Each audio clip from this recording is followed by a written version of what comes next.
जय Hind everyone. So welcome to awakening classes. काफी दिनों से बच्चों के कमेंट सेक्शन में डिमांड आई थी कि sir forest and wildlife जो 20 मार्क्स का पोर्शन है, अगर आप उस पर कोई मैराथन सेशन ले आओ तो हमारे लिए हेल्पफुल रहेगा। ये एक ऐसा मैराथन सेशन है जिसमें हम इस पूरे टॉपिक को कवर करेंगे, बट ऐसे कवर करेंगे जो मोस्ट इंपॉर्टेंट चीजें एग्जाम्स में जो पूछता है वो हम देखेंगे। यहाँ पर कुछ भी ऐसी पीडीएफ में मैंने लिखा नहीं है, मैंने आपको इंपॉर्टेंट चीजें यहाँ पे बतानी है। आप वो पेन डाउन भी कर सकते हो, नहीं भी करोगे, अब एग्जाम आपका पास है तो आप इसको सुन लोगे, आपके दिमाग में चीजें बैठ जाएगी। ठीक है, बस कंसंट्रेशन से इस सेशन को आप सुनोगे। ठीक है, इस सेशन के पहले सिलेबस देखने की जरूरत नहीं है, आपके दिमाग में वैसे भी चीजें होंगी, बट सेशन के एंड होते होते आपको पता चल जाएगा कि आपके सिलेबस का सारा पोर्शन में निकाल दूंगा। ठीक है, मैं ऐसे घूमूंगा कि आपको पता भी नहीं चलेगा कब आपका सिलेबस निकल जाएगा। तो बस आप थोड़ा कंसंट्रेशन से और पेशेंस से पढ़ते चलोगे। ठीक है, और ये सिर्फ वाइल्ड लाइफ गार्ड वालों के लिए नहीं है, जो फॉरेस्ट इंस्पेक्टर वाले हैं वो भी देखेंगे, क्योंकि आपका भी सिलेबस यही कुछ है, आपको यहीं से क्वेश्चन फ्रेमिंग होगी। ठीक है, सबसे पहले मेन जो आपके सिलेबस में टॉपिक में बात होती है वो होती है वाइल्ड लाइफ को कंजर्व करने के लिए, वाइल्ड लाइफ कंजर्वेशन। देखो, वाइल्ड लाइफ कंजर्वेशन का मतलब क्या है? वाइल्ड लाइफ कंजर्वेशन का मतलब है कि आपकी जो वाइल्ड स्पीशीज है, वाइल्ड स्पीशीज में सिर्फ एनिमल की स्पीशीज नहीं आती, एनिमल प्लस प्लांट स्पीशीज, आप उसको किस तरह से प्रोटेक्ट करोगे, उसके हैबिटेट को प्रोटेक्ट करोगे ताकि आपका नेचुरल इन्वायरमेंट जो है वो सिक्योर रहे। ठीक है, that is wild life conservation.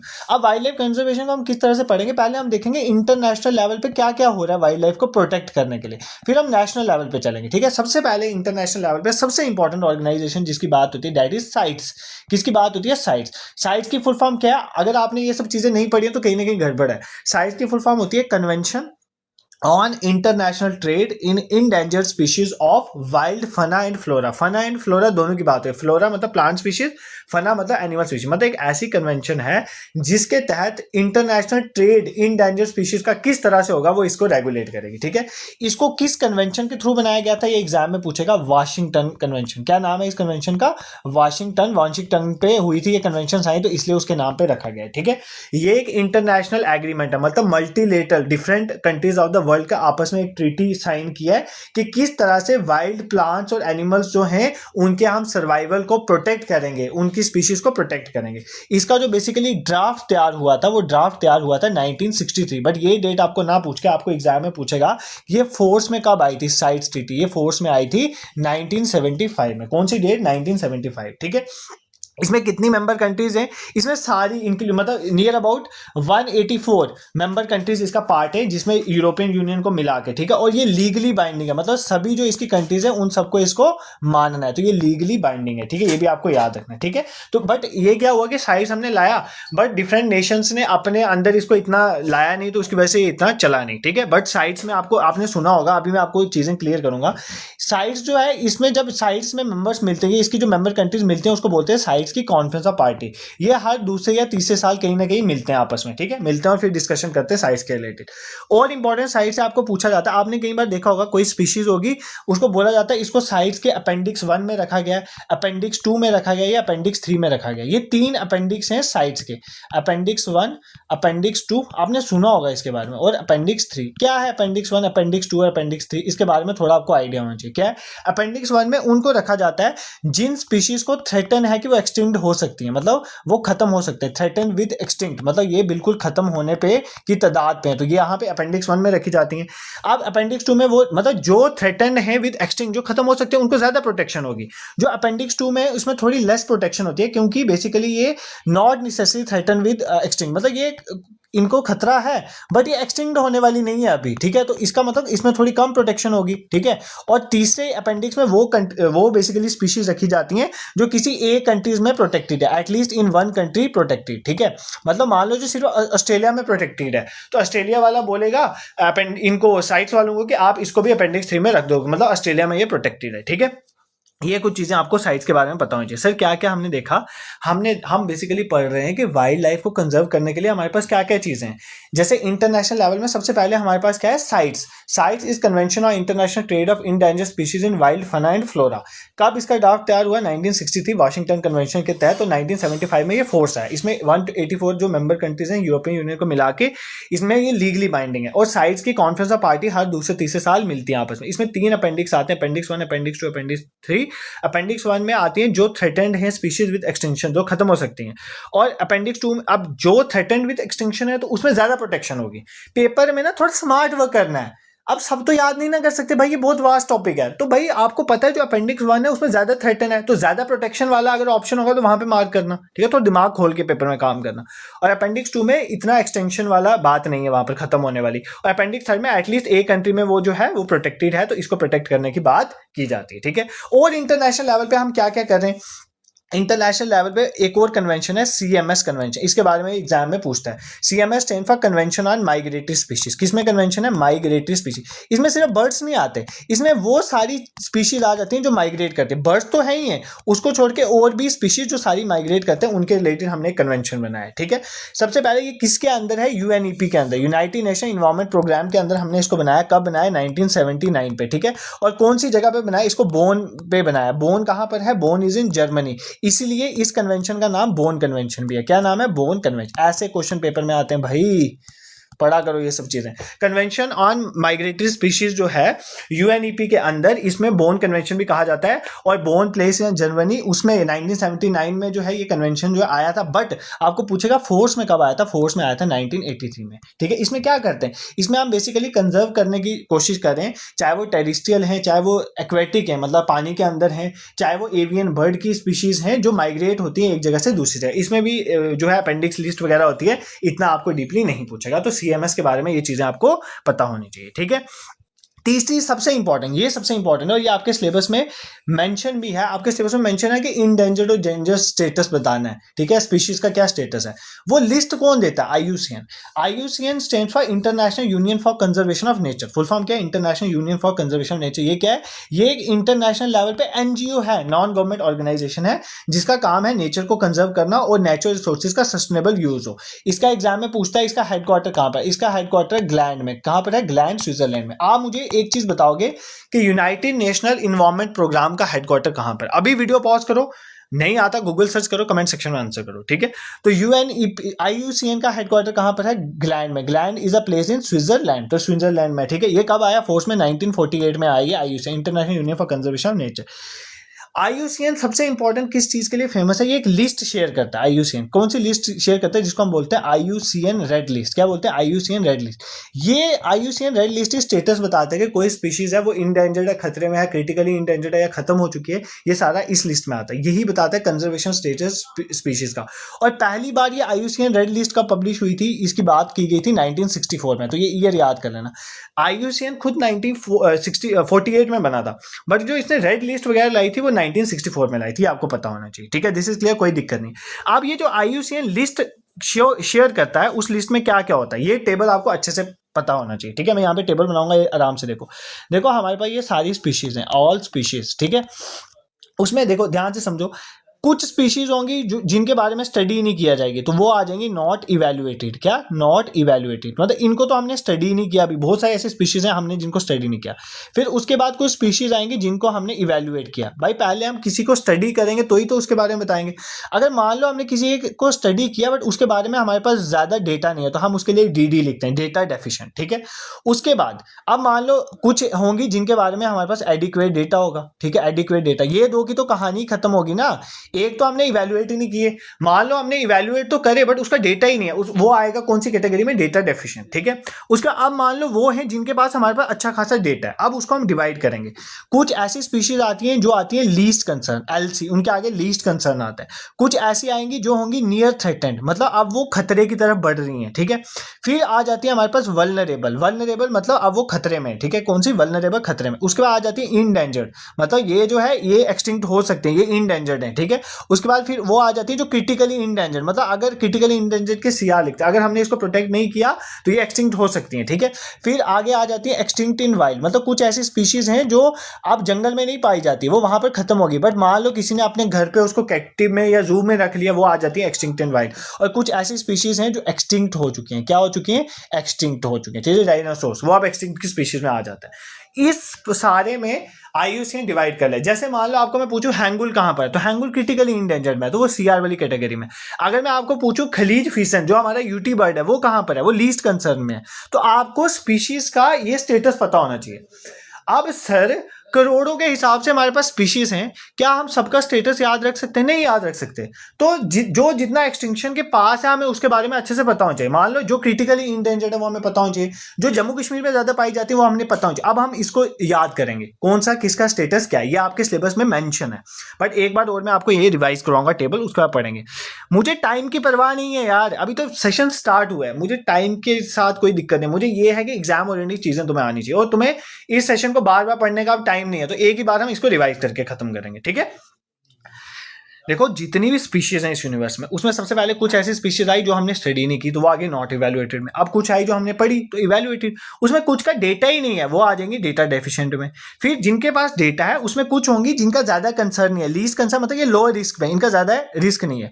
Near threaten मतलब फ्यूचर में ये खतरे में आ जाएंगी, वो आगे नियर थ्रेटन।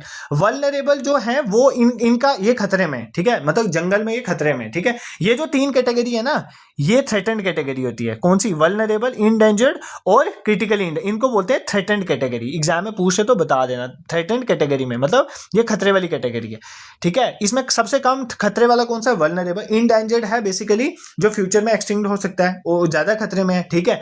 और critically endangered extremely high risk है कि एक्सटिंक्ट हो सकता है। उसके बाद एक्सटिंक्ट इन वाइल्ड मतलब जो आप जंगल में तो पाए ही नहीं जाते, और एक्सटिंक्ट जो तो खत्म हो चुके हैं, ठीक है। This is clear. अब हमने IUCN में इसके बाद सिर्फ एक ही चीज पढ़नी होती है कि किसका कौन सा स्टेटस है, वो मैं आपको धीरे धीरे बताऊंगा। जैसे सबसे पहले मैं आपको जम्मू कश्मीर वालों का अभी बता देता हूँ, ठीक है। बीच बीच में पढ़ेंगे, अगर मैं सारे एक ही बार लिख दूंगा ना तुम्हारे तोते उड़ जाने हैं, तुम्हें कुछ याद नहीं रहना।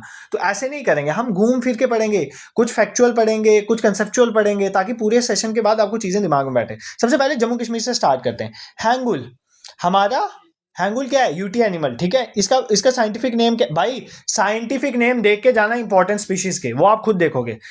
और अगर सपोज करो, अगर मान लो आपको इसको छोड़ के मैं कुछ, अब सारे तो मैं नहीं बता सकता, और अगर आपको लगे कि इसको छोड़ के ये भी इंपॉर्टेंट है, इसका भी IUCN स्टेटस देखना चाहिए, तो कोई मुश्किल नहीं है। आपने लिखना IUCN लिखना, तो आपको ऑफिशियल IUCN की वेबसाइट लिख जाएगी, गूगल में लिखना, वहां पे आपको ऊपर सर्च का ऑप्शन होता है, वहां पे जिस भी स्पीशीज का नाम लिखोगे ना उसका आगे स्टेटस आ जाएगा, ठीक है। इंपॉर्टेंट कुछ मैं बता देता हूँ, बाकी आप थोड़ी मेहनत आप भी तो करोगे, पेपर तुमने निकालना है, नौकरी तुमने लेनी है, मैंने नहीं लेनी है, मेरा हो गया काम, ठीक है। थोड़ी मेहनत आप भी करोगे।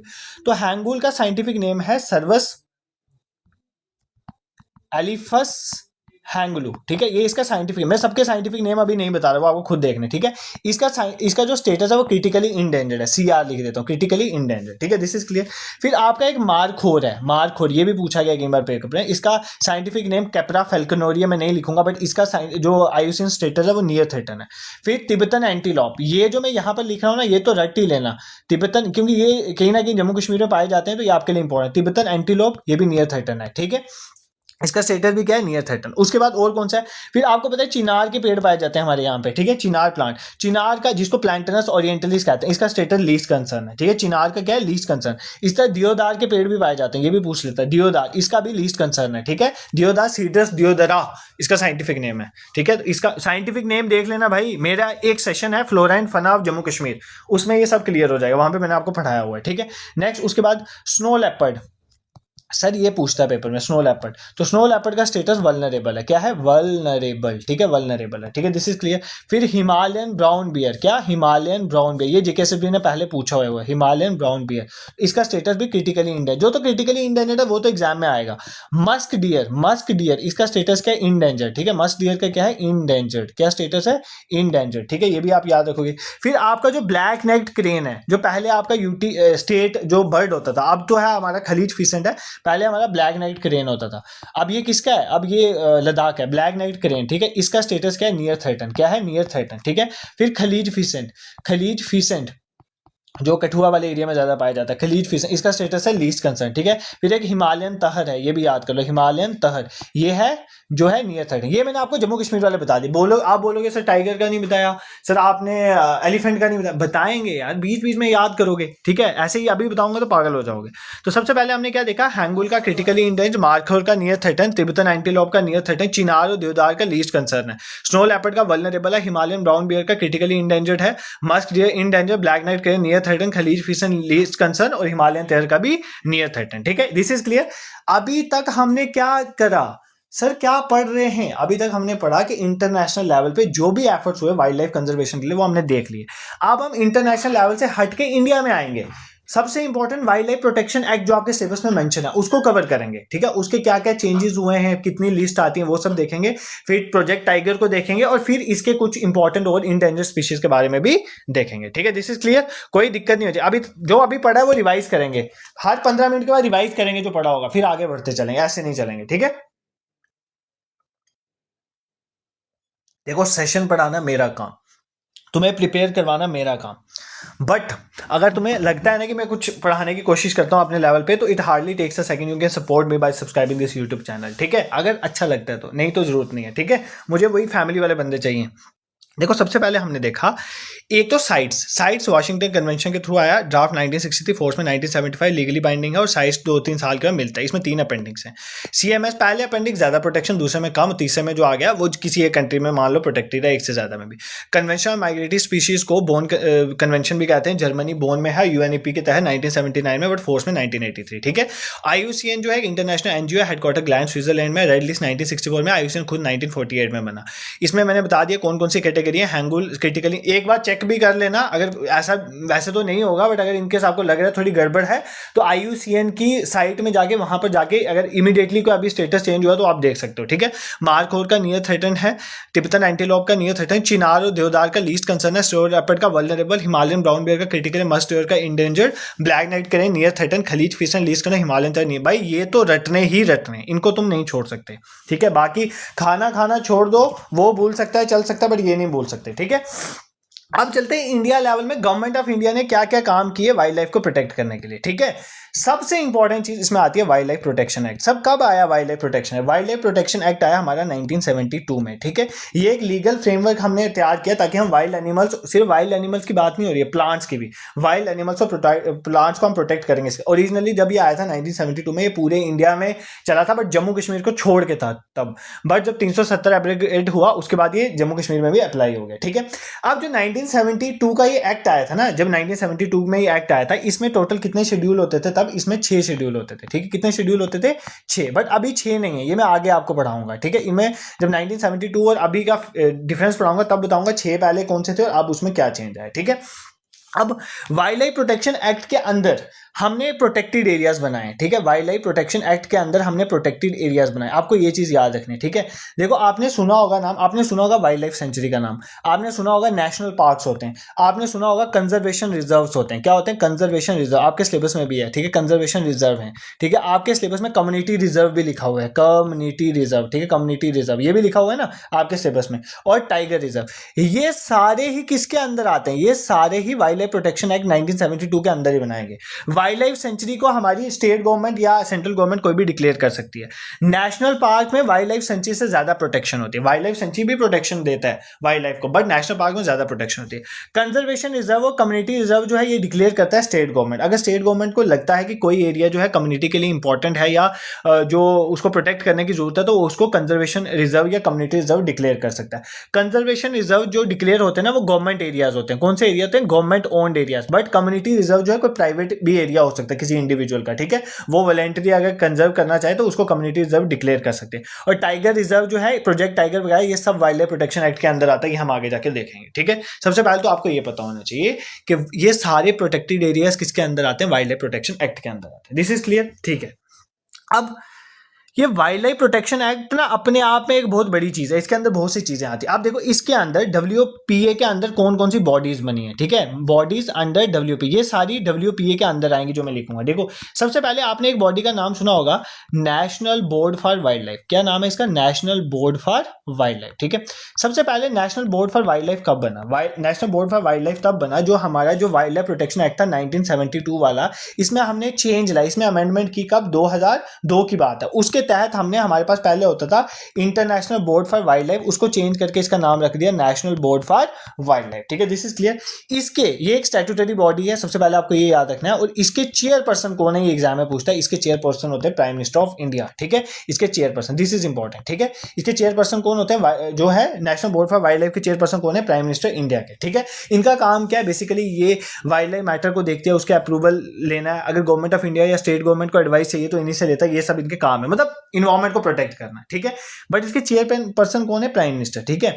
इसके minister in charge environment forest minister, उसके नीचे वो आ जाएंगे, ठीक है। 3 MPs भी होते हैं इस पे, ठीक है। मतलब चेयरपर्सन आगे PM, वाइस चेयरपर्सन आगे इन्वायरमेंट मिनिस्टर, ठीक है। और 3 इसमें MPs होते हैं, 5 बंदे ऐसे होते हैं जो NGOs वाले होते हैं, ठीक है। उसके बाद 10 एमिनेंट इकोलॉजिस्ट होते हैं और चीफ ऑफ आर्मी स्टाफ भी होता है। बट आपको मेन याद रखना है कि इसके चेयरपर्सन PM और वाइस चेयरपर्सन इसके इन्वायरमेंट मिनिस्टर होते हैं। इसी तरह स्टेट के अंदर भी होगा, तो state board for wild life, ठीक है। स्टेट के अंदर जो होगा उसको बोलेंगे state board for wild life. अगर सेंटर में PM है तो स्टेट में कौन होगा? स्टेट में कौन होगा इसका चेयरपर्सन? स्टेट में CM होगा। इसमें तो सोचने वाली बात ही नहीं है, स्टेट में कौन होता है? CM, ठीक है। उसी तरह जो मिनिस्टर इंचार्ज जो फॉरेस्ट का होगा स्टेट वाला, वो इसका वाइस चेयरपर्सन, बाकी सब सेम है, ठीक है। ये 2 बॉडीज आ गई इसके अंदर, भाई ये पेपर में पूछेगा इसलिए बता रहा हूँ। तीसरी आ गई central zoo authority. Central zoo authority भी वाइल्ड लाइफ प्रोटेक्शन एक्ट 1972 के तहत बनी है। ये भी एक स्टैट्यूटरी बॉडी है, मतलब किसी एक्ट के थ्रू बनी है। तो वाइल्ड लाइफ प्रोटेक्शन एक्ट के थ्रू बनी है ना, तो जो भी वाइल्ड लाइफ प्रोटेक्शन एक्ट के थ्रू बनी है तो वो स्टैट्यूटरी बॉडी हुई, ठीक है। अब सबसे इंपॉर्टेंट है किस मिनिस्ट्री के अंदर आता है? Ministry of environment, forest and climate change, ठीक है। और इसके जो चेयरपर्सन होते हैं वो इन्वायरमेंट मिनिस्टर होते हैं। क्या नाम है इनके चेयरपर्सन का? Environment minister. यहाँ पर आप वो नहीं लगा देना PM, ये इन्वायरमेंट मिनिस्टर होता है। इसका काम होता है किसी भी जू को रिकॉग्नाइज करना, डी रिकॉग्नाइज करना, जूस किस से रेगुलेट होंगे, वो सारा काम सेंट्रल जू अथॉरिटी देखती है, ठीक है। फिर हमें लगा कि हमें बेसिकली टाइगर को प्रोटेक्ट करना है, तो हमने एक बॉडी बनाई national tiger conservation authority, NTCA। भाई प्रोजेक्ट टाइगर आपके सिलेबस में तो अच्छे से पढ़ना, नेशनल टाइगर कंजर्वेशन। ये भी वाइल्ड लाइफ प्रोटेक्शन एक्ट के अंदर बनाई। ये भी किस मिनिस्ट्री के अंदर है? Ministry of environment, forest and climate change के अंदर है। ये कब बना? जब हमने 2006 में अमेंडमेंट करी, किसमें? वाइल्ड लाइफ प्रोटेक्शन एक्ट 1972, उसके तहत ये बना। तो ये बेसिकली ये इसका काम है एडमिनिस्टर करना। किसको एडमिनिस्टर करती है ये बॉडी? किसको? प्रोजेक्ट टाइगर को। जो हमने प्रोजेक्ट टाइगर लॉन्च किया ना, उसको एडमिनिस्टर करने का काम किसके अंदर है? NTCA का, नेशनल टाइगर कंजर्वेशन अथॉरिटी, ठीक है। इसमें इसके जो मिनिस्टर चेयरपर्सन होते हैं वही आपको पता है मिनिस्टर होंगे। कौन से? इन्वायरमेंट मिनिस्टर होंगे। मिनिस्टर जो होंगे, इन्वायरमेंट मिनिस्टर मतलब किसकी बात है? Minister of environment, forest and climate change जो होंगे वही इसके चेयरपर्सन होते हैं, ठीक है। इसी के साथ साथ हमने 2006 में एक और बॉडी बनाई, कौन सी? जिसका नाम था wild life crime control bureau, WCCB। ये भी 2006 में बनी। इसका काम होता है कि जो वाइल्ड लाइफ रिलेटेड क्राइम होते हैं ना, उसको बेसिकली कम्बैट करना। तो कम्बैट करना वाइल्ड लाइफ रिलेटेड क्राइम, किसको कम्बैट करना? वाइल्ड लाइफ रिलेटेड क्राइम, ठीक है, रिलेटेड क्राइम। तो ये हमारी जो मेन बॉडीज बनी किसके अंदर? वाइल्ड लाइफ प्रोटेक्शन एक्ट के अंदर, वो हमने देखी, ठीक है। सर क्या इतना इंपॉर्टेंट है वाइल्ड लाइफ प्रोटेक्शन एक्ट? बहुत इंपॉर्टेंट है। जिस एक्ट के तहत 6 बॉडीज बनी हैं, 5-6 बॉडीज बनी है इंडिया में, तो कितना इंपॉर्टेंट होगा। वाइल्ड लाइफ प्रोटेक्शन एक्ट 1972 में आया। इसमें 6 शेड्यूल थे जब ये आया था। इसके अंदर प्रोटेक्टेड एरिया हम डिक्लेयर करते हैं। वाइल्ड लाइफ सेंचुरी हो गया, national park, conservation reserve, community reserve, tiger reserve, सब इसके अंदर डिक्लेयर होते हैं। इसके अंदर ही हमने national board for wild life बनाया 2002 में। इसको हमने बेसिकली चेयरपर्सन के प्राइम मिनिस्टर होते हैं, ठीक है। स्टैट्यूटरी बॉडी, ये सारी स्टैट्यूटरी है क्योंकि ये वाइल्ड लाइफ, कोई भी बॉडी किसी एक्ट के थ्रू बनी है उसको हम स्टैट्यूटरी बॉडी कहते हैं, ठीक है। ये याद है। और किसी भी बॉडी का अगर कॉन्स्टिट्यूशन में जिक्र है उसको कॉन्स्टिट्यूशन बॉडी कहते हैं। इसका कॉन्स्टिट्यूशन में जिक्र नहीं है, हमने वाइल्ड लाइफ प्रोटेक्शन एक्ट के थ्रू बनाया, इसलिए हम इसको स्टैट्यूटरी बॉडीज कहते हैं, ठीक है। इस तरह स्टेट में state board for wild life है, इसमें CM होता है। फिर सेंट्रल जू अथॉरिटी होती है, इसके जो है minister of environment, forest and climate change जो है इसके चेयरपर्सन। NTCA के भी वही है। NTCA का ये 2006 में आई है NTCA, ठीक है। प्रोजेक्ट टाइगर को एडमिनिस्टर करने का काम होता है। Wild life crime and control bureau का काम होता है वाइल्ड लाइफ रिलेटेड क्राइम्स को देखना। This is clear. बट ये इंपॉर्टेंट नहीं हुआ अभी सबसे इंपॉर्टेंट चीज, वाइल्ड लाइफ प्रोटेक्शन एक्ट जो 1972 वाला था ना, और 2022 में हमने इसमें अमेंडमेंट करी। इसमें बहुत बार अमेंडमेंट हुई है। वाइल्ड लाइफ प्रोटेक्शन एक्ट में एक बार अमेंडमेंट नहीं हुई, इसमें बहुत बार अमेंडमेंट हुई है। देखो काफी तो अमेंडमेंट मैं आपको ऑलरेडी बता चुका हूँ। इसमें 2002 में अमेंडमेंट हुई, फिर मैंने आपको बताया 2006 में अमेंडमेंट हुई, ठीक है। और 1982 में भी इसमें अमेंडमेंट हुई। मतलब कब कब अमेंडमेंट हुई है वो भी लिखा देता हूँ वाइल्ड लाइफ प्रोटेक्शन एक्ट में। आप ये बोलोगे कि सर को आता नहीं है, बट ऐसा नहीं है मुझे पता है। 1982, 1986, 1991, 1993, 2002, 2006, 2013 और 2021, ठीक है। 21-22 में ये सारी अमेंडमेंट इसमें हुई हैं अभी तक, ठीक है। अब इसके बाद का मुझे याद नहीं है, ठीक है। तो इसमें हमें सबसे इंपॉर्टेंट है 1972 और 2022 में क्या चेंज हुआ, ठीक है। देखो सबसे पहली बात, 1972 का जो एक्ट कहता था वो कहता था कि हमें बेसिकली प्रोटेक्शन करनी है वाइल्ड एनिमल्स की, बर्ड्स की और प्लांट की, ठीक है। बट हम अब ये बोल रहे हैं कि हम प्रोटेक्शन नहीं कर रहे हैं सिर्फ, हम प्रोटेक्शन के साथ कंजर्वेशन, पहले हम सिर्फ वर्ड यूज करते थे कि हम प्रोटेक्शन करेंगे। अब हमने प्रोटेक्शन वर्ड को चेंज कर दिया, हमने प्रोटेक्शन के साथ वहां पर क्या लिख दिया? कंजर्वेशन एंड मैनेजमेंट, ठीक है। कंजर्वेशन, प्रोटेक्शन तो है ही है, हम उसको कंजर्व भी करेंगे और उसको मैनेज भी करेंगे। तो मैनेजमेंट, ठीक है, पहले आता था word protection of wild life, अब है protection conservation management of wild. एक हमने ये चेंज किया, ठीक है। दूसरी बात, 1972 के एक्ट में इन्वेजिव स्पीशीज के बारे में कोई बात नहीं थी। इन्वेजिव स्पीशीज होती है कि हम कोई बाहर से स्पीशीज लाएं, जैसे हमने कोई प्लांट लाया, जैसे हमने लैंटनम वाला प्लांट लाया था, उसकी वजह से वहां की बाकी इकोलॉजी खराब होगी, तो वो इन्वेजिव स्पीशीज है, इन्वेजिव एलियन स्पीशीज। उसकी जिक्र नहीं था 1972 के एक्ट में, बट 2022 के एक्ट में उसका जिक्र है, इन्वेजिव एलियन स्पीशीज कौन सी होती है। This is clear. फिर सबसे इंपॉर्टेंट जो चेंज हुआ ना 1972 और 2022 में, वो था कि 1972 में हमारे पास 6 शेड्यूल होते थे। शेड्यूल 1, ठीक है, आपको एग्जाम में आता है ना कि ये वाइल्ड लाइफ प्रोटेक्शन एक्ट के शेड्यूल 1 में है, ये शेड्यूल 2 में है, ये शेड्यूल 3 में है, ये शेड्यूल 4 में है, ये शेड्यूल 5 में, ये शेड्यूल 6 में है। तो पहले 6 शेड्यूल होते थे, ठीक है। पहला शेड्यूल होता था जिसमें हम क्रिटिकली इंडेंजर्ड स्पीशीज को रखते थे। दूसरे शेड्यूल में हम पहले शेड्यूल से लेस इंडेंजर्ड वाले को रखते थे, ठीक है। वो इंडेंजर्ड तो हैं बट पहले से लेस में, ठीक है। तीसरे में हम बिग गेम स्पीशीज रखते थे। कौन से? बिग गेम स्पीशीज, ठीक है, ये याद कर लो थोड़ा थोड़ा किसमें क्या था। चौथे में हम जो है स्मॉल गेम स्पीशीज रखते थे। कौन से? स्मॉल गेम स्पीशीज, ठीक है। और पांचवें में हम रखते थे वर्मिन स्पीशीज। कौन सी? Vermin species. और छठे में हम प्लांट्स रखते थे। सर बाकी तो समझ आ गई। वर्मिन स्पीशीज कौन सी होती है? वर्मिन स्पीशीज वो स्पीशीज होती हैं, वो प्लांट और एनिमल की स्पीशीज जो डिजीजेस को कैरी करती हैं। किसको कैरी करती हैं? डिसीजेस को। जो डिसीजेस को कैरी करेंगे उनको क्या बोलते हैं? वर्मिन। पहले हम 6 कैटेगरी मान के चलते थे, ठीक है, वाइल्ड लाइफ प्रोटेक्शन, बट हमने ना इसको समझने में वो दिक्कत होती थी। फिर 2022 में इसने हमने 6 को रिड्यूस करके कितना शेड्यूल कर दिया? 4। मतलब शेड्यूल 1, शेड्यूल 2, शेड्यूल 3 और शेड्यूल 4। तो क्या चेंज किया हमने? शेड्यूल 1 में हमने वो रखा जो जिसको हाई लेवल ऑफ प्रोटेक्शन चाहिए, हाई लेवल ऑफ, मतलब जो ज्यादा इंडेंजर्ड है, तो हाई लेवल ऑफ प्रोटेक्शन वाले यहाँ पे रखे। दूसरे में हमने रखे लो लेवल ऑफ प्रोटेक्शन वाले। कौन से रखे? लो लेवल ऑफ प्रोटेक्शन, मतलब जिनको थोड़ी कम प्रोटेक्शन चाहिए, ठीक है। तीसरे में हमने रखे बेसिकली प्लांट स्पीशीज। किसमें रखी? प्लांट स्पीशीज सारे तीसरे में आ गई, प्लांट स्पीशीज सारी तीसरे में। और चौथे में हमने रखी कि जो बेसिकली जो साइड्स की अपेंडिक्स में है ना, उनको यहाँ पे रख दिया। साइड्स के अपेंडिक्स में है ना, जो साइड्स के अपेंडिक्स में है, उनके उठा के हमने कहां पर रख दिए? 4th में, ठीक है। दिस इज क्लियर, कोई दिक्कत आपको नहीं है। तो यहां से आपका वाइल्ड लाइफ प्रोटेक्शन एक्ट जो है वो खत्म हो गया, ठीक है। सर क्या भागोगे? नहीं भागेंगे, वाइल्ड लाइफ प्रोटेक्शन एक्ट को रिवाइज करके चलेंगे, ठीक है। इसके बाद प्रोजेक्ट टाइगर को पढ़ेंगे। देखो, गवर्नमेंट ऑफ इंडिया ने सबसे इंपॉर्टेंट जो एक्ट लाया that is wild life protection act, ठीक है। कब आया? 1972 में। उसमें 6 शेड्यूल थे। इसमें protected area, wildlife sanctuaries, national park, conservation reserve, community reserve, tiger, इन सब के अंदर हम डिक्लेयर करते हैं। इसके अंदर जो बॉडीज बनी, सबसे पहली बनी national board for wild life 1972 में। जब ये एक्ट आया उसको 2002 में अमेंड करके, जो पहले international board for wild life था उसको चेंज करके national board for wild life किया। प्राइम मिनिस्टर इसके चेयरपर्सन। फिर state board of wild life आया जिसके सीएम चेयरपर्सन है। फिर सेंट्रल जू अथॉरिटी आया जिसको ministry of environment, forest and climate change जिसके चेयरपर्सन है। फिर एनटीसी आया 2006 में, यही प्रोजेक्ट टाइगर को एडमिनिस्टर करता है जो हमने 1973 में लाया था। फिर wild life crime and control bureau आया, ठीक है। और बहुत बार अमेंडमेंट हुई है वाइल्ड लाइफ प्रोटेक्शन में, बट 2002 के अमेंडमेंट, 22 के अमेंडमेंट बहुत इंपॉर्टेंट है। क्यों? एक तो हमने प्रोटेक्शन वर्ड को चेंज किया, प्रोटेक्शन कंजर्वेशन मैनेजमेंट का, और भी चेंजेस हुए हैं, बट मैं मेजर वाले बता रहा हूँ। इन्वेजिव स्पीशीज का जिक्र नहीं था 1972 में, बट हमने यहाँ पर इन्वेजिव स्पीशीज का जिक्र लाया 2022 में, ठीक है, इन्वेजिव एलियन स्पीशीज। फिर जो 1972 की बात है, वहां पे 6 शेड्यूल थे।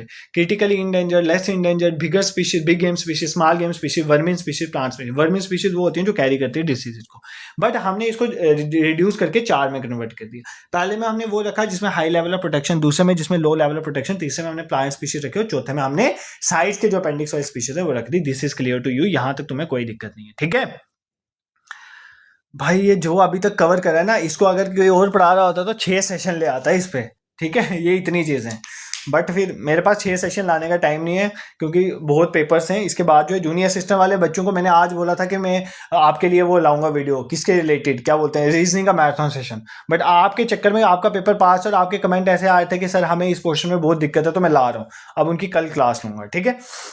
अब चलते हैं हम टाइगर एजेंडा है, इसलिए सिलेबस में project tiger mention. But project tiger में जाने से पहले मैं आपको एक एसोसिएशन के बारे में पढ़ाऊंगा, ग्लोबल जो है टाइगर फोरम। क्या नाम है इसका? Global tiger forum. कब बनी है? 1994 में। एग्जाम के लिए इसलिए इंपॉर्टेंट क्योंकि इसका हेडक्वार्टर कहाँ पर है? न्यू दिल्ली में, ठीक है। तो ऑटोमेटिकली इंपॉर्टेंट हो जाती है, ठीक है। अब ये कितनी बार मिलता है? ये हर एवरी 3 ईयर मिलती है, ठीक है, एवरी 3 ईयर। इसका काम क्या है? टाइगर के लिए है, ग्लोबल टाइगर फोरम, तो टाइगर को प्रोटेक्ट करना, बस दिस इज क्लियर, बस इतना ही आपको याद रखना। अब चलते हैं आपकी important body project tiger. Project tiger में बिल्कुल टाइम नहीं लगेगा, ऑलरेडी हम इसको पढ़ भी चुके हैं। देखो प्रोजेक्ट टाइगर क्या हुआ, 1973 की बात है। हमने ये सोचा कि हमें टाइगर को प्रोटेक्ट करना चाहिए एक्सटिंक्शन से, टाइगर खत्म हो रहे हैं, ठीक है। इसलिए हमने एक प्रोजेक्ट टाइगर लॉन्च किया 1973 में। कहां पर लॉन्च किया? जिम कॉर्बेट नेशनल पार्क में। कहां पर? Jim Corbett national park. कहां पर है ये? उत्तराखंड में। सबसे पहले हमने यहां पर लॉन्च किया, ठीक है। अब इसमें हम कौन सी स्ट्रेटेजी पर चलते हैं? कोर बफर स्ट्रेटेजी, ठीक है। कोर बफर स्ट्रेटेजी क्या कहती है? कोर एरिया होगा अंदर जहां पे मेन टाइगर पाए जाते हैं, यहां पर तो सारी एक्टिविटी रिस्ट्रिक्टेड है, कोई भी आ जा नहीं सकता, बंद। और उसके आगे पीछे हम बफर एरिया डिक्लेयर कर देंगे जहां कभी कभार टाइगर चल जाता है, यहाँ पर थोड़े ट्राइबल्स को रहने दिया जाएगा, ठीक है। इस स्ट्रेटेजी के थ्रू हम टाइगर्स को प्रोटेक्ट करते हैं इसके अकॉर्डिंग, ठीक है। अब सबसे पहली बात, प्रोजेक्ट टाइगर कौन सी स्कीम है? एक सेंट्रली स्पॉन्सर्ड स्कीम है। कौन सी स्कीम है? सेंट्रली स्पॉन्सर्ड स्कीम, जहां पर सेंट्रल गवर्नमेंट भी पैसा डालती है और जो है स्टेट गवर्नमेंट भी डिफरेंट जो है पैसा डाल। प्रोजेक्ट टाइगर सक्सेसफुल हुआ है क्योंकि जो है टाइगर की पॉपुलेशन बढ़ रही है, अभी बताऊंगा लेटेस्ट रिपोर्ट के अकॉर्डिंग कितने हैं, ठीक है। और इसको एडमिनिस्टर करने का काम कौन करता है? NTC, national tiger conservation authority. हम ऑलरेडी भी देख चुके हैं, ठीक है। इसमें फंड्स क्रिएट होता है, फिर एक टाइगर प्रोटेक्शन फोर्स हमने बनाई है जो इसको प्रोटेक्ट करती है। अब दो बॉडीज आपने मेन यहां पर याद रखनी है, एक है NTCA, national tiger conservation authority. Sir कब बनी? ये बनी minister of environment forest and climate change के अंदर है ना। इसके चेयरपर्सन कौन है? Minister of environment forest and climate change, ठीक है। इसमें वो हैं प्लस 8 एक्सपर्ट हैं, 8 एक्सपर्ट होते हैं, 3 एमपीज भी होते हैं इसमें, ठीक है। और एक होता है इंस्पेक्टर जनरल ऑफ फॉरेस्ट। क्या होता है? Inspector general of forest. अगर आपको पूछे कि इसका मेंबर सेक्रेटरी कौन है एनटीसीए का, तो मेंबर सेक्रेटरी यही होते हैं। कौन? इंस्पेक्टर जनरल फॉर फॉरेस्ट, ठीक है। दिस इज क्लियर, कोई दिक्कत आपको यहां पर नहीं होनी चाहिए। एनटीसीए में 8 एक्सपर्ट हैं, 3 एमपीज हैं, बट मेन इंपॉर्टेंट चीज इसके जो चेयरपर्सन है वो कौन है? इन्वायरमेंट मिनिस्टर, हमारे minister of environment forest and climate change, ठीक है। फिर एक wild life crime and control bureau के बारे में हम ऑलरेडी पढ़ चुके हैं। फिर टाइगर सेंसस होता है, मतलब टाइगर सेंसस मतलब टाइगर की पॉपुलेशन को कैलकुलेट किया जाता है। सर कितनी कितनी देर के बाद होता है? हर 4 साल के बाद, 4 ईयर, आफ्टर एवरी 4 ईयर एक रिपोर्ट आती है जिसको बोलते हैं टाइगर सेंसस रिपोर्ट। लेटेस्ट कौन सी है? 2022 वाली, क्यों 2026 की अभी आनी है, ठीक है। 2022 वाली, ये 5th साइकिल था। कौन सा साइकिल था? 5th cycle. ये आपको एग्जाम में पूछा जा सकता है, ठीक है। अब सबसे इंपॉर्टेंट इसको इस रिपोर्ट को पढ़ने से पहले एक इंपॉर्टेंट चीज, 1973 में आपका प्रोजेक्ट टाइगर आया। इसको 50 साल कब कंप्लीट हुए? इसके 50 साल कब हुए होंगे? 2023 में। तो 2023 में हमने एक चीज लॉन्च करी जिसका नाम था इंटरनेशनल बिग कैट अलायंस। क्या नाम था? बिग कैट अलायंस, ठीक है। इसके बारे में पढ़ लेते हैं। बिग कैट अलायंस, पहली बात तो बिग कैट किसको बोला जाता है? हमारे पास 7 बिग कैट्स हैं। कितनी बिग कैट्स हैं? 7 बिग कैट्स, ठीक है। 7 बिग कैट्स में कौन कौन सी आ जाती है? एक तो टाइगर ही आ जाते हैं सबसे पहले आपके, लाइन, ठीक है, लेपर्ड, उसके बाद स्नो लेपर्ड, ठीक है, उसके बाद चीता, चीते के बाद जैगुआर, जैगुआर के बाद आपका आ जाता है प्यूमा, ठीक है। कौन से 7 बिग कैट है? Tiger, line, leopard, snow leopard, चीता, जैगुआर और प्यूमा। इन 7 को हमें प्रोटेक्ट करना है। उसके लिए इंडिया ने एक इंटरनेशनल बिग कैट अलायंस को लॉन्च किया, ठीक है। ये खाली इंडिया में नहीं है, ये सभी जो बिग कैट मतलब जहां जहां पाई जाती है ना बिग कैट रेंज कंट्रीज हैं, उन सबको लिया। टोटल अप्रॉक्सीमेट 96 कंट्रीज हैं जिसमें ये पाई जाती है, तो इन सबको जोड़ा आपस में, ठीक है। इसको लॉन्च किया कौन सी मिनिस्ट्री है? Ministry of environment forest and climate change. इसके तहत हमने ये बोला कि हम जो है 4 सालों के लिए 2023-24 से लेकर 2027-28 तक इंडिया गवर्नमेंट ने बोला हम कितना देंगे? 150 करोड़ रुपया, ताकि हम बिग कैट को प्रोटेक्ट करें, ठीक है। तो जब प्रोजेक्ट टाइगर के 50 साल पूरे हुए तो हमने इंटरनेशनल बिग कैट अलायंस को बनाया, ये भी आपको याद रखना। This is clear. अब चलते हैं वापस किस पे? टाइगर सेंसस रिपोर्ट पे। तो टाइगर सेंसस रिपोर्ट कब आई? जो लेटेस्ट वाली है टाइगर सेंसस रिपोर्ट। इसके फैक्ट आपको पूछ सकता है एग्जाम में, ठीक है। ये कब आई? 2022 में, ठीक है। इसके तहत क्या क्या है? सबसे पहली बात, कितने टाइगर हैं अभी इंडिया में? इसके तहत इस रिपोर्ट के अकॉर्डिंग टोटल इंडिया में अभी प्रेजेंट टाइगर हैं 3167। कितने टाइगर्स हैं? 3167 इंडिया में। ये वर्ल्ड का कितने हैं? 75% ऑफ वर्ल्ड। तो वर्ल्ड में जितने टाइगर पाए जाते हैं उसका 75% तो इंडिया में ही पाया जाता है, 3167। ये आपको याद रखना। हमने कितनों को बेसिकली ट्रैप करके समझा? हमने 3080 इंडिविजुअल टाइगर को हमने फोटो कैप्चर किया, इतनों को तो फोटो कैप्चर किया, और बाकी हमने एस्टिमेट लगा के हमने बोला कि हमारे इंडिया में जो टाइगर पाए जाते हैं वो कितने हैं? 3167 टाइगर पाए जाते हैं, ठीक है। क्या इंडिया में टाइगर की पॉपुलेशन इंक्रीज हुई है? तो बिल्कुल इंक्रीज हुई है। अगर पूछे पिछली रिपोर्ट के अकॉर्डिंग कितना इंक्रीज हुआ है? 6.7%। कितना इंक्रीज हुआ है? 6.7, मतलब 200 टाइगर हमारे पास इंक्रीज हुए हैं पिछले के अकॉर्डिंग, ठीक है। और सबसे पहली बात, जब 1973 में हमने ये प्रोजेक्ट टाइगर स्टार्ट किया था तो तब हमने कितने टाइगर रिजर्व डिक्लेयर किए थे? तब हमने टाइगर रिजर्व किए थे 9। जब हमने ये रिपोर्ट लाई तब 53 टाइगर रिजर्व हो गए थे 2022 में। बट एट प्रेजेंटली कितने टाइगर रिजर्व हैं? 58 टाइगर रिजर्व है इंडिया में। With the latest tiger reserve is Madhav tiger reserve. कौन सा है सबसे 58 नंबर वाला? कौन सा? माधव टाइगर। पहला जिम कॉर्बेट था, और 58 वाला कौन सा है? माधव टाइगर रिजर्व, जो कि लेटेस्ट है। वो कहां पर है? Madhav tiger reserve is in Madhya Pradesh, ठीक है। This is clear. और कौन सी ऐसी स्टेट स्टेट है जिसने टाइगर में टॉप किया है, तो कौन सी स्टेट है जिसमें टाइगर में टॉप किया सबसे ज्यादा टाइगर कौन सी स्टेट में? मध्य प्रदेश में। और सेकंड नंबर पे आप कर्नाटका लगा सकते। देखो अगर आपको प्रोजेक्ट टाइगर को इन डेप्थ पढ़ना है ना, तो 2-3 दिन पहले मैं प्रोजेक्ट टाइगर पे एक सेंशन लाया था, एक वीडियो लाई थी, ठीक है, तो आप उसको देख लेना। वो एक 30 मिनट की वीडियो, आपको प्रोजेक्ट टाइगर डीपली समझ आ जाएगा। बट मैंने जो एग्जाम ओरिएंटेड है वो ऑलमोस्ट यहाँ पे कवर किए, ठीक है। एक बार प्रोजेक्ट टाइगर को पूरा रिवाइज करेंगे, उसके बाद हम आगे बढ़ेंगे। अब कुछ आपको वापस क्रिटिकली इंडेंजर स्पीशीज के बारे में बताऊंगा, फिर डिफॉरेस्टेशन देखें, फिर फॉरेस्ट ऑफ स्टेट रिपोर्ट, ऐसे ऐसे करके टॉपिक कवर कर लेंगे, ठीक है। घबराना नहीं है यार, ठीक है। ग्लोबल टाइगर फोरम जो है वो 1994, देखो सुबह अभी करेंटली टाइम हो रहा है आई थिंक 7:30, ठीक है, हाँ 7:41 शाम के 7:45 हुए, ठीक है। सुबह 10 बजे ऑफिस पहुंचा था और सारा अपना काम शाम करके 6:30 बजे घर पहुंचा। 6:30 से 7 बजे, 7 सवा 7 तक अपना थोड़ा रेस्ट वेस्ट किया। क्या किया? रेस्ट वेस्ट, चाय वाय पी कप एक, ठीक है, और फिर लग गया आपके काम में। तो अगर मैं इतना उससे पढ़ा सकता हूं तो तुमने तो सुनना है ना, तुम अपने लिए पढ़ रहे हो, तुम्हें खुद नौकरी लेनी है, तो थोड़ा कंसंट्रेशन बना के चलो। देखो प्रोजेक्ट टाइगर हमने 1973 में लॉन्च किया। कहाँ से लॉन्च किया? जिम कॉर्बेट नेशनल पार्क में। और 1973 में 9 टाइगर रिजर्व लिए थे। एट प्रेजेंटली हमारे 58 टाइगर रिजर्व है, और प्रेजेंटली जो सबसे लास्ट लेटेस्ट वाला है वो है माधव टाइगर रिजर्व, ठीक है। कोर बफर स्ट्रेटेजी पे काम करता है, एनटीसीए इसको एडमिनिस्टर करता है। एनटीसीए के बारे में ऑलरेडी पढ़ चुके हैं, इसके मिनिस्टर जो आपको पता होना चाहिए।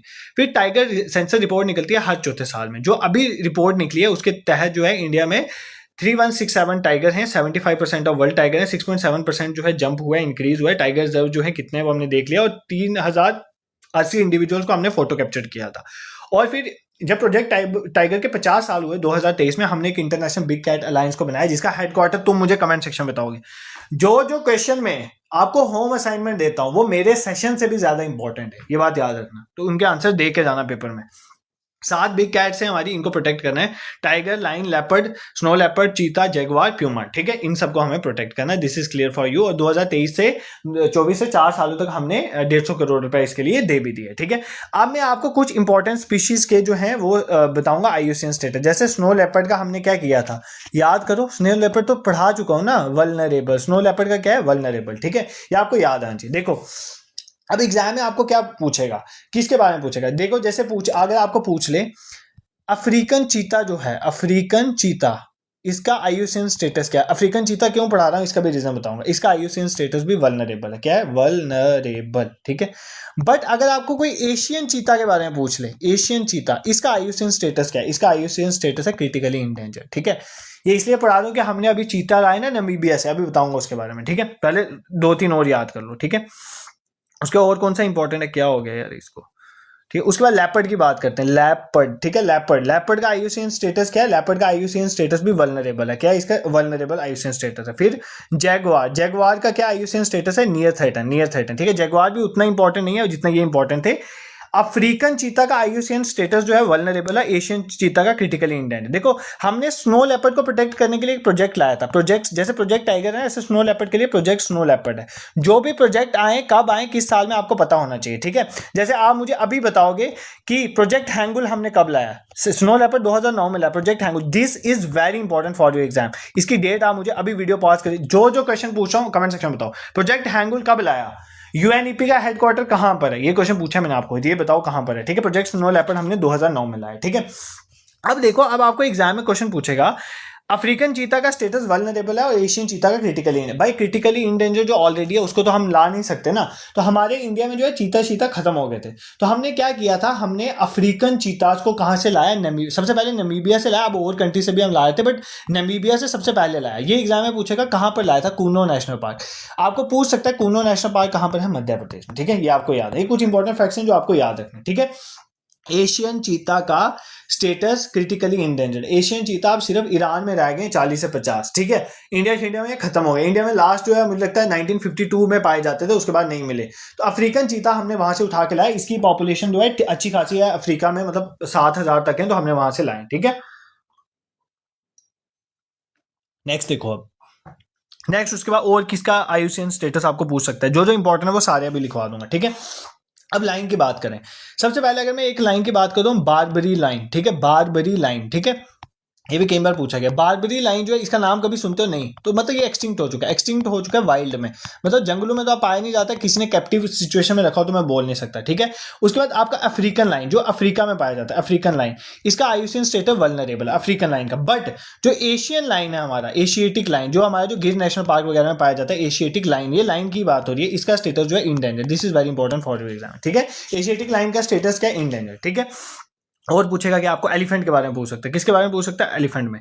देखो एलिफेंट में वी हैव एशियन एलिफेंट, ठीक है, एक एशियन एलिफेंट और एक अफ्रीकन एलिफेंट, ठीक है, अफ्रीकन वाला एलिफेंट। जो एशियन एलिफेंट है उसका स्टेटस जो है इंडेंजर्ड है। क्या है? इंडेंजर्ड, ठीक है, इंडेंजर्ड। और जो हमारे अफ्रीकन वाले, इसको हमने दो पार्ट में डिवाइड किया। एक जो है फॉरेस्ट में पाया जाने वाला फॉरेस्ट एलिफेंट, अफ्रीका के फॉरेस्ट में जो पाया जाता है, और दूसरा जो इनके ग्रास लैंड में पाया जाता है उसको बोलते हैं सवन्ना। जो ग्रास लैंड वाला है उसका स्टेटस इंडेंजर्ड है, और जो फॉरेस्ट में पाया जाता है उसका स्टेटस क्रिटिकली इंडेंजर्ड है। बट एशियन एलिफेंट आपके लिए बहुत इंपॉर्टेंट है। एशियन एलिफेंट का स्टेटस क्या है? इंडेंजर्ड, ठीक है। और पेपर में क्या पूछता है भाई? जो पेपर में पूछता है वही देखेंगे। आपने वन हॉर्न राइनो का नाम सुना है, जिसको जो इंडिया में पाया जाता है, one horn rhino, one horn rhino, ठीक है, इंडिया में जो पाया जाता है। इसका स्टेटस पूछ, असम वगैरह में पाया जाता है सबसे ज्यादा है, तो इसका स्टेटस क्या है? वल्नरेबल, ठीक है, वल्नरेबल। बट इसको छोड़ के और भी राइनो है, जैसे सुमात्रन राइनो है, जैसे जावा राइनो है, ठीक है, जैसे उसका ब्लैक राइनो है, इन सब का स्टेटस क्या है? Critically endangered. क्या स्टेटस है? Critically endangered. बट जो हमारे व्हाइट राइनो है ना, व्हाइट राइनो अफ्रीका में पाए जाते हैं, जो व्हाइट राइनो, इनका स्टेटस जो है वो नियर थ्रेटन है, ठीक है। तीनों का बता दिया, बट आपके लिए सबसे इंपॉर्टेंट है वन हॉर्न राइनो, इसका स्टेटस वल्नरेबल है क्योंकि इंडिया में पाया जाता है। सुमात्रा, जावा, ब्लैक, ये सब क्रिटिकली इंडेंजर्ड है, और व्हाइट राइनो का नियर थ्रेटन है, ठीक है। फिर डॉल्फिन इज इंपॉर्टेंट। तो जो हमारी गंगेटिक डॉल्फिन है, गंगेटिक डॉल्फिन गंगा में पाई जाती है, जो गंगेटिक डॉल्फिन जिसका नाम है, वो दो तीन जो है वो हमारे इंडस में पाई जाते हैं, गंगा ब्रह्मपुत्र में मेनली पाई जाती है। इसका स्टेटस भी इंडेंजर्ड है। क्या स्टेटस है? इंडेंजर्ड, EN से लिख देता हूँ, ठीक है। दिस इज क्लियर, ये भी आप याद करो, ये पूछता है। फिर जो है हमारे घड़ियाल हैं, घड़ियाल पाए, जो क्रोकोडाइल में टाइप आती है ना घड़ियाल, वो इंडिया में पाए जाते हैं, तो उनका स्टेटस क्रिटिकली इंडेंजर्ड है, ये याद करना। जो इंडियन क्रोकोडाइल है, कौन सा? Indian crocodile. इंडियन क्रोकोडाइल का दूसरा नाम होता है मगर, ठीक है, मगर, मगरमच्छ, मगर बोलते हैं इसको, ठीक है। इसका स्टेटस जो है वल्नरेबल है। क्या स्टेटस है? VU, vulnerable. सर कैसे याद रखेंगे भाई? हजारों के हिसाब से हमारे पास स्पीशीज हैं, बट मैं तो फिर वो बता रहा हूँ जो इंपॉर्टेंट, तो ये भी नहीं याद रखोगे तो कैसे चलेगा, ठीक है।